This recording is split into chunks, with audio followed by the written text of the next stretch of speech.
मलिक साहब बहुत अच्छे व्यक्ति हैं सर।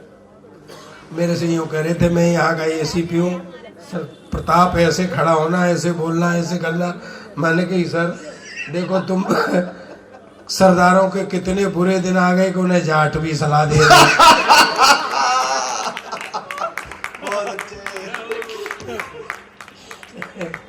सर ज्यादा सियाणे मत बना करो, बुद्धि के मामले में तो जाट और सरदार साड़ू साड़ू है। प्रताप जी, हाँ। एक जाट सुबह से आपसे मिलने के लिए परेशान है, वो खड़े। सहरावत, विनय सहरावत जी। सहरावत इधर आओ, तुम कहाँ चले गए? यार सूत पे आओ। आ जाओ आ जाओ आ जाओ आ जाओ। आप तो दूध घी खाने वाले हो, आपको कहाँ सर्दी लग रही होगी? कहाँ है बलराम? बलराम इधर आओ। ऐसे नहीं नहीं नहीं नहीं, हाँ बैठ बैठ। हाँ, हालांकि तुम किसी न किसी बहाने से खड़े भी हो जाया करो, इस सोफे को भी सांस लेनी होती। बलराम मेरे से कह रहे थे दूध बहुत अच्छा होता है सरदार, दूध पिया कर। मैं कही दूध से क्या हो जाएगा? बोले बुद्धि बढ़ती है। मैंने कहा अगर दूध पीने से बुद्धि बढ़ रही होती तो ये सारे ही जाट पायलट नहीं होते।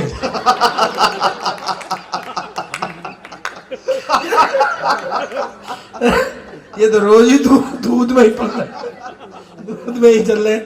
आदरणीय बड़े भाई साहब, दरअसल एक बात बता दूं आपको, एक सेकंड की, हालांकि वो बैठे हैं इसलिए मुझे नहीं कहना चाहिए। आज मैं यहाँ जो भी खड़ा हुआ हूँ आपके सामने और जितना बोल पा रहा हूँ, वो सारा का सारा क्रेडिट, सारा का सारा आशीर्वाद आदरणीय हर्षवर्धन जी का है। कोरोना का टाइम था, हॉस्पिटल सब बंद थे, मेरी आवाज़ बिल्कुल ख़त्म हो गई थी, बिल्कुल। डॉक्टरों ने जवाब दे दिया था। भाई साहब ने खुद मुझे जाकर के एम्स में सभी को बुलाया, जितने हेड थे, कहा मुझे ये मेरा छोटा भाई है, ये मुझे ठीक चाहिए, तुमको मुझसे क्या चाहिए ये बताओ। क्या बात है, वाह वाह। सर मैंने नहीं देखे देव कैसे होते थे, लेकिन आदमी के रूप में देवता मैंने जरूर देखे हैं। आज मैं आपके समक्ष खड़ा हुआ हूँ, बस एक बार पूरा सदन हाथ खड़े करके जोरदार तालियां बजा दे तो ये मेरे लिए, मेरे सौभाग्य के लिए। हालांकि उस समय, उस पीरियड में जितना काम इन्होंने किया कोरोना के टाइम में,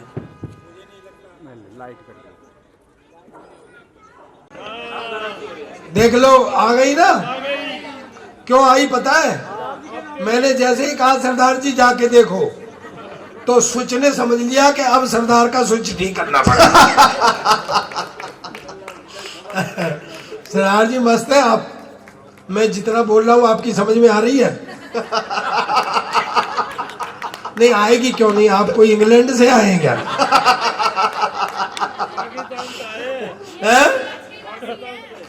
तो यार नीचे से मत बोलो, नीचे से बोलने का मतलब है आयुर्वेद में इसको पेट की खराबी कहते हैं। बड़ी मुश्किल से तो मेरा नंबर आया है। ये दीपक सैनी, आप भी बैठे थे भाई साहब, बार बार कह रहा था हमें प्रताप जी तक पहुंचना है, इसको सुन लो। फिर हमें प्रताप जी तक पहुंचना है, उसको सुन लो। आओ। अच्छा तुम ईमानदारी से आज बता दो बलराम जी, ईमानदारी से बताना कि मतलब प्योर दूध में पानी कितने % चल सकता है?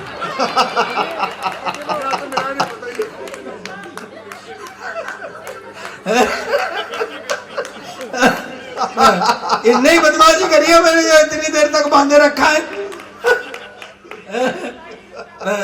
लेकिन मैं भाभी जी मैं आपको प्रणाम करता हूँ, और सच में प्रणाम करता हूँ कि आज कितने 22 साल हो गए, 28 साल बाद भी इस आदमी में थोड़ी दम है। ये आपकी मेहरबानी। मैं आप मुझसे छोटे होंगे, मैं आपको आशीर्वाद देता हूं कि आपके इतने न जाने कितने 28 वर्ष पुनः पुनः आते रहे, और आप एक बार जोरदार तालियां बजाकर, भाई साहब इनकी आज वर्षगांठ है, आप भी इनको आशीर्वाद दें। हाँ बलराम की वर्षगांठ है। है?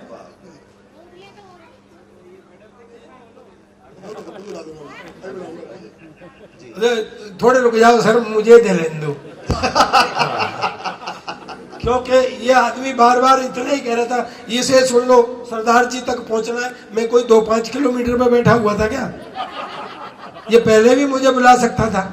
इतना सियाना आदमी है, इसने एक सरदार दिखा के कितना सामान बेच लिया। तो भाई मैं बढ़िया ही बढ़िया कहूंगा, ठंड बहुत है यार। दे यार, बड़ी मुश्किल है भाई साहब। हम भारतीय लोग हैं, हमारे पास जितना सामान होता है ना, हम कभी बरगलाते नहीं है, कभी हम ऊंची ऊंची बातें नहीं करते। भाई आदमी के पास एक आध सामान होता है, दुनिया में गाता घूमता है। चीन को देख लो, उस पर एक वो है, वो बाउंड्री वाल है उसकी, चाइना बॉल, चाइना बॉल, पूरी दुनिया चाइना बॉल। हमने कभी अपने पर घमंड किया है? हमारे पास अग्रवाल, खंडेलवाल, सब्बरवाल, और ठंड पड़ रही हो तो ओसवाल, और सबसे ज्यादा कलेश केजरीवाल। भाई बहुत बढ़िया। हम पे कोई कमी है मतलब की? पर एक बात बता दूं मैं, बलराम जी आप क्यों बना रहे हो और पीछे से बना? एक बात बताओ, तुम सरदार का फोटो पहली बार ले रहे हो क्या? नहीं, पीछे पहली सरदार का फोटो किसी साइड से ले लो, एक जैसा ही आता है। और तुम्हें एक अकल बताऊं, किसी भी सरदार का ले लो, एक जैसा ही आता है। जब फोटो वोटो भी ले रहे हो तो कोरा फिलसी मार रहे हो। नहीं, आजकल सरदारों को ऐसे ही बहकाया जा रहा है यार। नहीं मानो तो देख लो, 10 साल तक कुर्सी पे बिठाए रखा, पर उसको एहसास नहीं होने दिया कि तू प्रधानमंत्री है। सर, किसी के मन में क्या है कुछ पता थोड़ी लगता है। क्यों सहरावत जी? अच्छा, ये टोपी आपने अपनी मर्जी से पहनी है कि किसी ने पहना दी है? आजकल टोपीबाज बहुत घूम रहे हैं।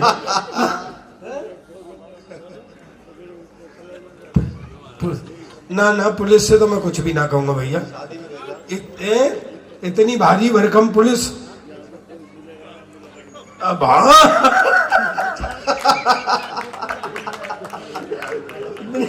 भारी भरकम पुलिस है। जितने भी, अच्छा किसी के मन में क्या है कुछ पता नहीं लगता भाई साहब। देखो, पड़ोसी का बच्चा रो रहा हो तो सर में दर्द होता है, और अपना बच्चा रो रहा हो तो दिल में दर्द होता है। क्या बात है। बात तो आगे है। अपनी बीवी रो रही हो तो सर में दर्द होता है, और पड़ोसी की रो रही हो, भाभी देखो हंस रहे।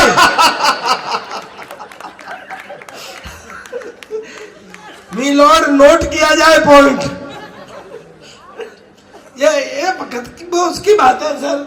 जितने चुटकुले सब सरदारों पे ही पढ़े जाते हैं। अच्छा, ये भाजपा वाले बैठे हुए, ये भाजपा वालों का कोई पता नहीं है ये कब किसको मेंबर बना दे।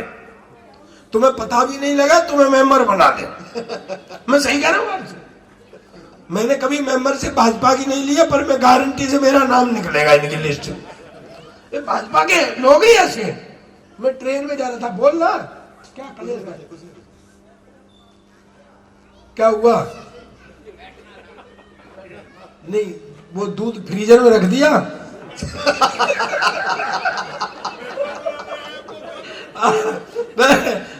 भाजपा वालों की बात बता रहा हूं मैं ट्रेन में जा रहा था सर, सच्चा कैसा बता रहा हूँ भाई साहब, नाराज मत होना, मैं आपकी एक पोल खोल रहा हूँ भाजपा वालों। जब मैं उसमें जा रहा था, ट्रेन में जा रहा था, तो मैं वॉशरूम के लिए गया। अब वह क्या हुआ सरदार जी,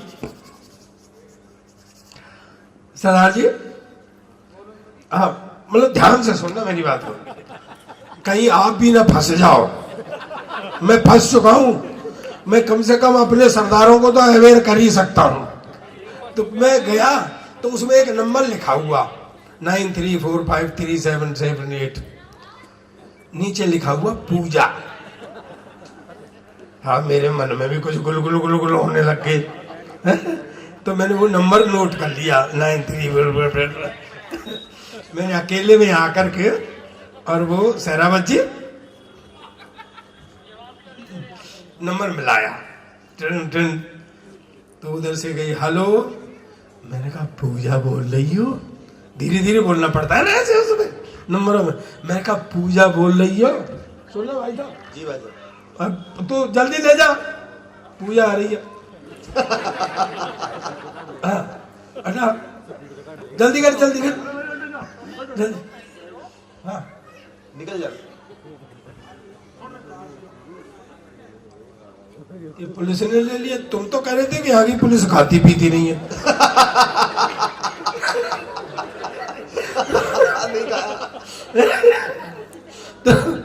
तो मैंने कोने में जाकर नंबर मिलाया, उधर से कही हेलो। मैं कहा पूजा बोल रही हो? ताली बजाना पूरा सदन, सर आप भी। मैंने कहा पूजा बोल रही हो? उधर से आवाज आई, भारतीय जनता पार्टी की सदस्यता लेने के लिए धन्यवाद। बहुत अच्छे भाई साहब। पता नहीं ये खड़े हुए इनमें कहीं पूजा की तरह से ही भारतीय जनता पार्टी के सदस्य हैं। अच्छा, जितना जितना भी छोटे छोटे बच्चे बैठे हुए हैं, मैं तो ये सोच रहा था कि देखो छोटे छोटे बच्चे घूम रहे हैं। मैं शालीमार के बच्चे रोज इस टाइम तक जगते होंगे। आप गलत समझ रहे हैं भाई साहब। मेरा मतलब है सुबह स्कूल जाने में परेशान करते हो क्या? बच्चा एक मेरे पास भी है, पिछले 5 साल से एक ही क्लास में पढ़ रहा है। कल परसों मैंने बुला के कही मैं बेटा कुछ पढ़ा लिखा कर। कहता पापा जब सारे ही पढ़े लिखे जाएंगे तो कोई सरदार भी रहेगा कि मगर सारे सरदार आजकल सबसे ज्यादा पढ़े लिखे। देख ले इतना पढ़ा लिखा कोई प्रधानमंत्री नहीं आया जितना अपना सरदार था। कहता क्या खाक पढ़ा लिखा था? मैडम की बात मानता था। मगर मैडम की बात सारे ही सरदार मानते। मैं बहुत देर से देख रहा हूँ, बलराम पहले भाभी जी की तरफ देखते तब हंसते। मैं कहा भाई हमें उठने बैठने काबिल कर, कुछ ऐसा कर जैसे मेरा सिर ऊंचा हो। पता है रात के 12 बजे 2 तकिए लेके मेरे सिर के नीचे देने लग गया। मैं कहा साढ़े तू क्या कर रहा है? कहता तू ही तो कह रहा था कि मेरा सिर ऊंचा कर। और मैं कहा बेटा ऐसे नहीं, पढ़ाई लिखाई में कुछ ऐसा कर जिससे मेरा सिर ऊंचा हो। सुबह तड़के आ गया, बोले पापा आज मेरे स्कूल में एनसीसी वाले अफसर ने आना है लड़का सेलेक्ट करने के लिए, भाई कुछ जनरल नॉलेज के बारे में बता दे। मैंने कहा बेटा एनसीसी वाले अफसर तो रिटायर्ड मिलिट्री अफसर होते हैं, देशभक्ति की बात ज्यादा करते हैं। तेरे से ये भी पूछ सकते हैं देश आजाद कब हुआ था, तो तू बता देना। सन 1942 में तैयारी सी होने लग गई थी और 47 में हो गया था। और ज्यादा से ज्यादा तेरे से ये पूछ सकते हैं कि भाई इसमें योगदान किसका किसका था, तो तू बता देना। वैसे तो सारी पब्लिक का योगदान था, पर नेहरू, गांधी, चंद्रशेखर, भगत सिंह जैसे लोगों का सबसे ज्यादा था। पर भाई जी वो तो बेड़ा गर्क करे आया। दरअसल उस अफसर ने उसे सवाल ही कुछ और पूछ लिया। लोग बेटे तेरा जन्म कब हुआ था? कहता जी सन 1942 में तो तैयारी सी और 47 में हो गया था। कहता जी अब आप मुझसे ये पूछोगे कि इसमें योगदान किसका किसका?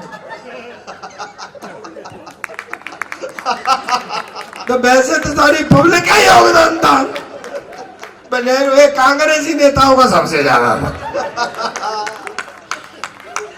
और मैं फिटे मुंह तेरे, तू जिनकी बातें करता है। मैं पता है भगत सिंह जी जब तेरी उम्र के थे क्लास के मॉनिटर बन गए थे, तू साढ़े बन सकता है? कहता पापा मेरी उम्र के तो क्लास के मॉनिटर बन गए थे, पर जब तेरी उम्र के थे ना तो फांसी पर चढ़ गए थे। हमेशा उल्टी पुल्टी बात करता है। दरअसल क्या है सर, टाइम कितना है? भाई साहब को भी जाना है, टाइम बहुत हो चुका है, ठंड बहुत है और ये बच्चे भी बेचारे खड़े हुए। मैं प्रणाम करता हूँ जी आपको। भगवान राम जी के कल प्राण प्रतिष्ठा समारोह है। दोस्तों ये अवसर बहुत दिनों बाद आया है, बहुत लंबे समय बाद आया है। जी भैया।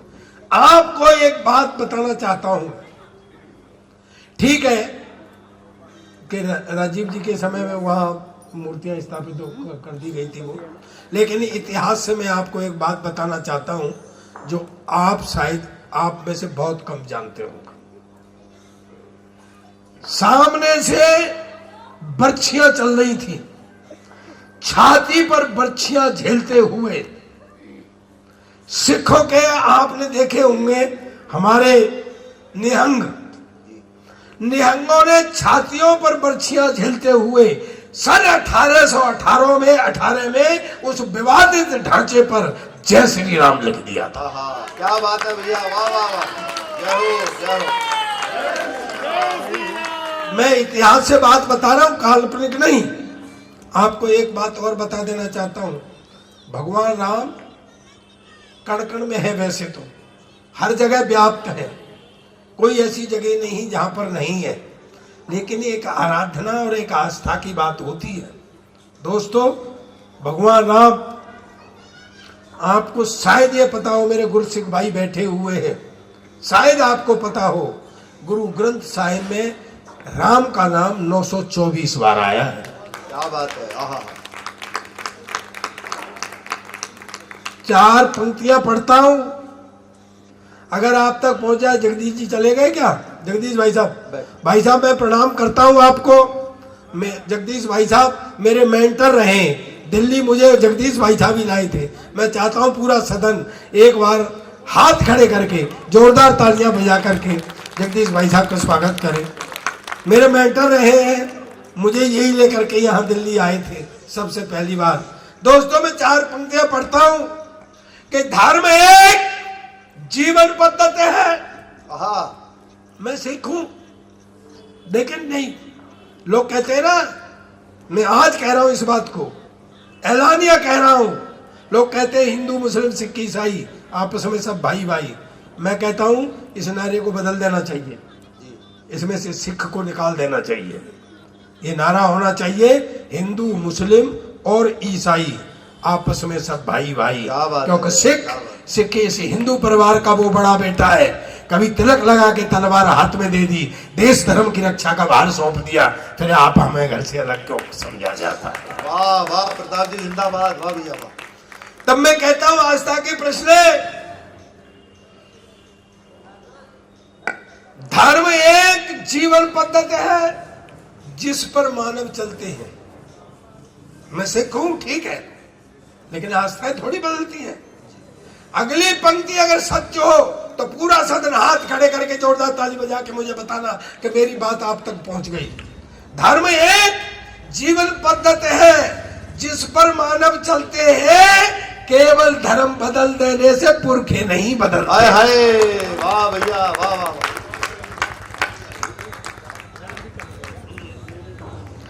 तो जितना राम सिख का पुरखा, उतना ही राम तुम्हारा है। क्या बात। एक बार सब मिलकर बोलो, भारतवर्ष हमारा है। क्या बात। जय जय सिया राम, जय श्री राम। मेरे बहुत पुराने मित्र हैं, आदरणीय मलिक जी, आज के नहीं है, मेरे बहुत पुराने मित्र हैं। मैं इनकी शादी में गया था। सही में, इसमें हंसने वाली बात नहीं है बेटी, मैं गया था वाकई। ये हाथी पे चढ़ के गए थे। मैंने कही मलिक साहब हाथी पे क्यों? कहते यार घोड़े ने मना कर दिया था। मैं कही सही है, शादी तुम्हारी होगी, आत्महत्या घोड़ा करेगा। अच्छा सर, ये हाथी पे चढ़ के जब पहुंचे ना ससुराल में, तो वो सालियां हंसने लग गई है। ये बोले क्यों, कभी हाथी नहीं देखा है? बोले जीजा जी हाथी तो देखा है, पर हाथी के ऊपर हाथी पहने।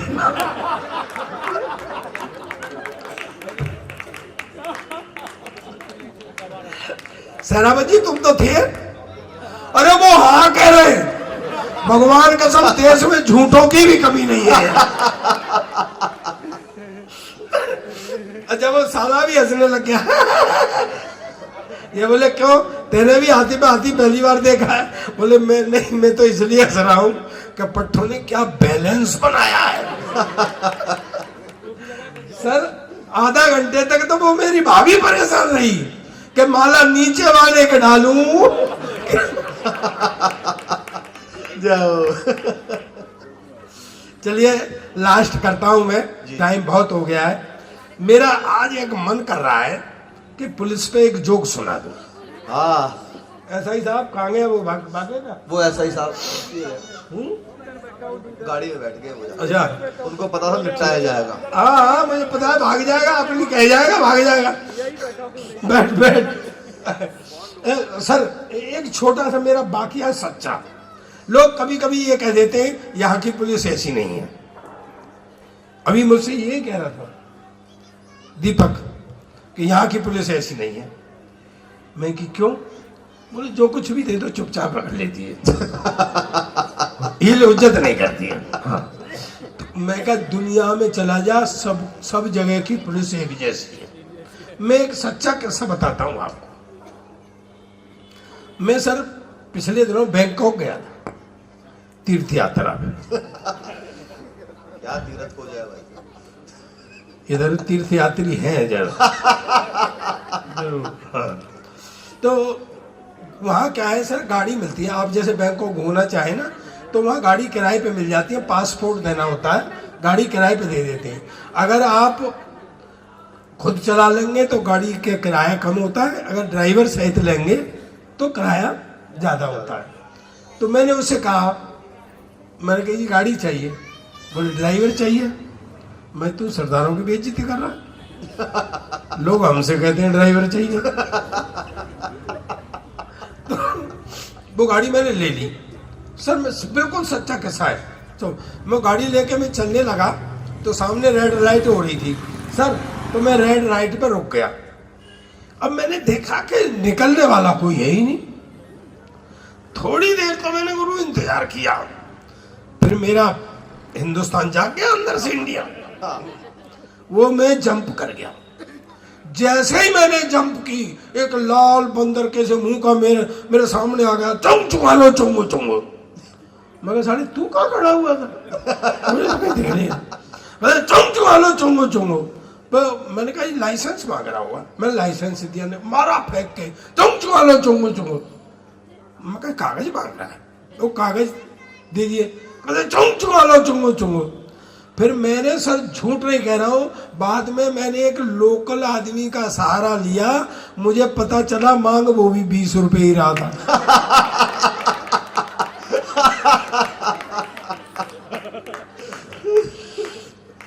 दोस्तों हंसते रहिए। एक पंक्ति कहकर के मैं समापन करता हूँ अपनी बात का। सिर्फ एक पंक्ति आप साथ में रखेंगे, मैं गारंटी देता हूँ आपका जीवन में कोई काम खराब नहीं होगा। लेकिन तालियों से मुझे बताना कि आप मेरे साथ रखेंगे मेरी बात को। और मैं गारंटी देके जा रहा हूँ जीवन में आपका कोई काम खराब नहीं होगा। दोस्तों बंद होठ समस्या की उपेक्षा करते हैं। बंद होठ समस्या की उपेक्षा करते हैं, पर हंसते हुए होठ समस्या का समाधान करते हैं। क्या बात है। बहुत बहुत धन्यवाद। जिंदाबाद।